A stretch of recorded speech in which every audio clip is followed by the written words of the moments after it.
Alexis Poulain, sans réserve, l'édito. La meilleure façon de se payer un costard, c'est de travailler. Je traverse la rue, je vous en trouve, je veux simplement des gens qui sont prêts à travailler. Une gare, c'est un lieu où on croise les gens qui réussissent et les gens qui ne sont rien. On met un pognon de dingue dans des minima sociaux, les gens ils sont quand même pauvres. Le Gaulois, réfractaire au changement. Réveillez-vous. Je vous le dis en toute sincérité.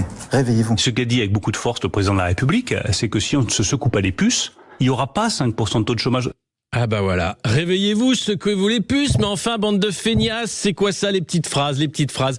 Encore, on a été gâtés hier entre Bruno Le Maire et Emmanuel Macron, qui critiquent qui les patrons, qui les chômeurs, qui aussi les plus de 55 ans. On apprend hier que le ministre de l'économie, Bruno Le Maire, veut réduire l'indemnité chômage des plus de 55 ans, qui passerait de 27 mois à 18 mois, comme pour les autres chômeurs. Bah oui, puisque après avoir reculé l'âge de la retraite, quoi de mieux que de réduire les indemnités chômage de ceux qu'on appelle les seniors et qui ont quand même plus de mal à trouver un emploi dans une société où le jeunisme est la norme et où les entreprises cherchent à baisser les coûts et parfois on coûte plus cher quand on est plus âgé et avec plus d'expérience.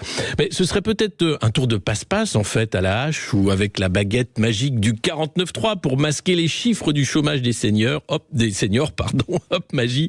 Et s'il y a du chômage, c'est la faute aux chefs d'entreprise qui dorment et qui doivent se réveiller. Voilà, c'est aussi simple que ça.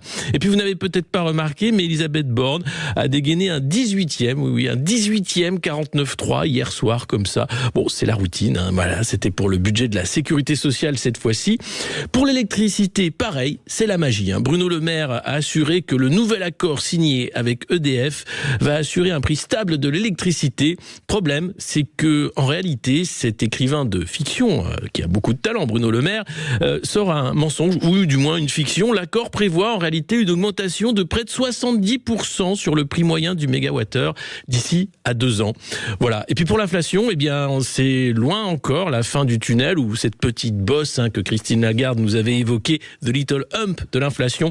Les prix alimentaires restent au plus haut dans les supermarchés. C'est le baromètre Circana qui nous le dit. L'inflation dépasse toujours les 22% sur les 2 ans. Et comme nous le disait le directeur d'études de la Fondation Abbé Pierre, qui était notre invité tout à l'heure, nous avons recensé jamais autant de ménages sous le seuil de pauvreté depuis des décennies.